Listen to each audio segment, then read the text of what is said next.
guys, let's see some special operators in C++. We will study assignment operator, Sizeof operator, conditional expression operator, scope resolution operator and type casting.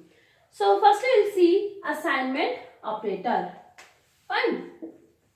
Suppose I am writing int a is equals to 5. So in this statement, what I am doing, I am assigning a with the value 5. A is assigned with value 5. So here the equal to sign is working as an assignment operator because this operator is assigning a with the value 5. Suppose if I am having a statement a equals to b equals to c equals to 10, then this is your multiple assignment. Here 10 is assigned to c and c's value is assigned to b and b's value is assigned to a. So this is your multiple assignment. Fine. The next operator is Sizeof operator. Fine. Sizeof operator is basically, suppose if I write C out, size of bracket and a semicolon. So whatever data type I write inside the bracket, it will give me byte size of that data type.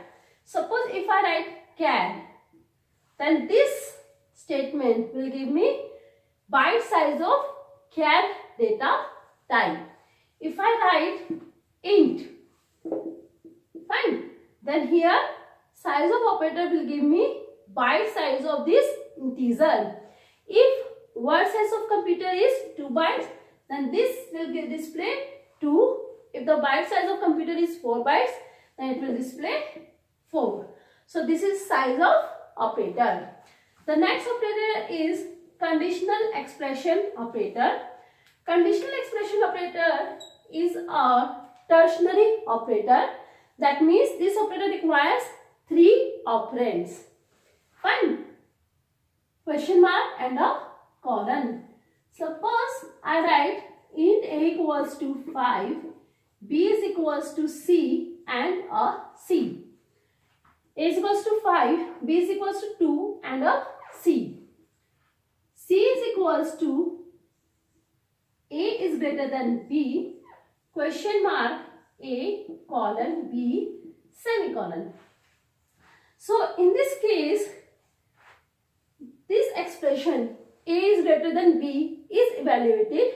If this expression is true, then c will be assigned with a. If this expression is evaluated to false, then c will be assigned with b.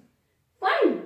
So as you can see, this operator requires 3 operands, one expression a and b. So this is a tertiary operator. It is a conditional expression operator.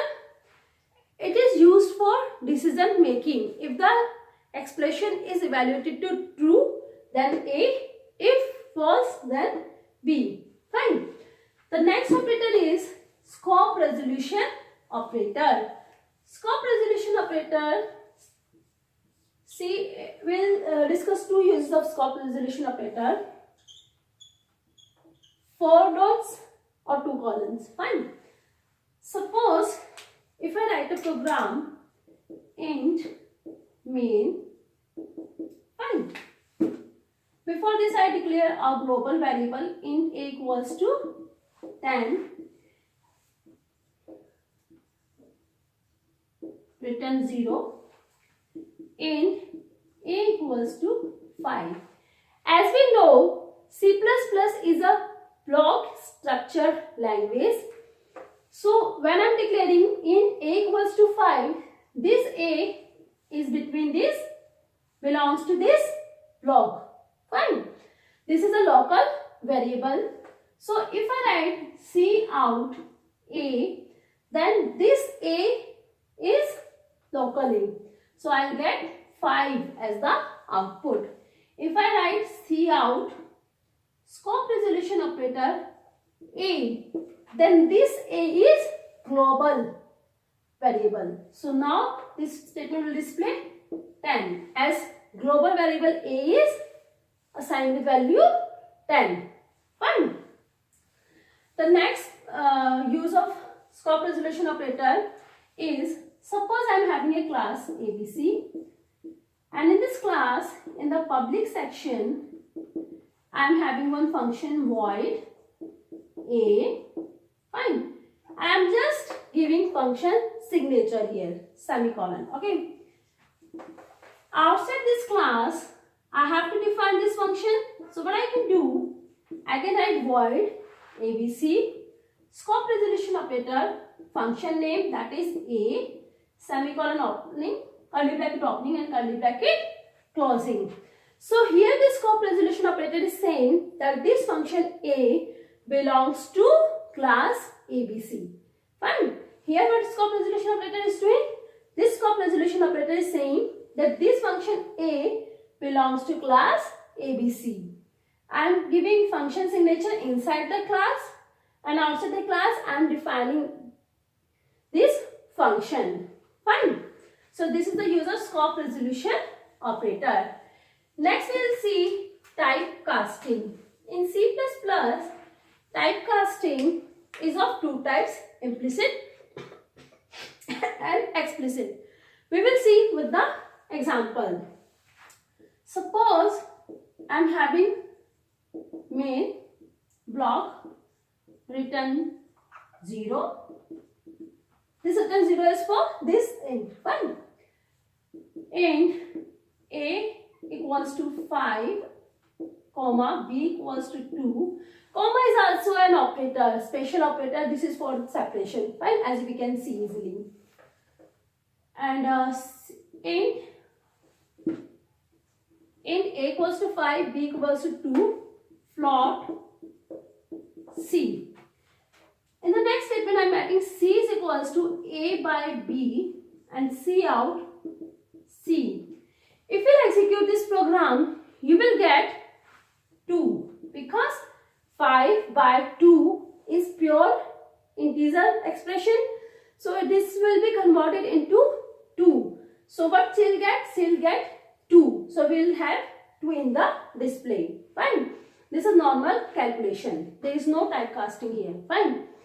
Firstly, you see implicit typecasting. Suppose I convert this program into int B equals to 2, float C is equal C comma A equals to 5.0. So what I am doing, I am making A as a float. Fine.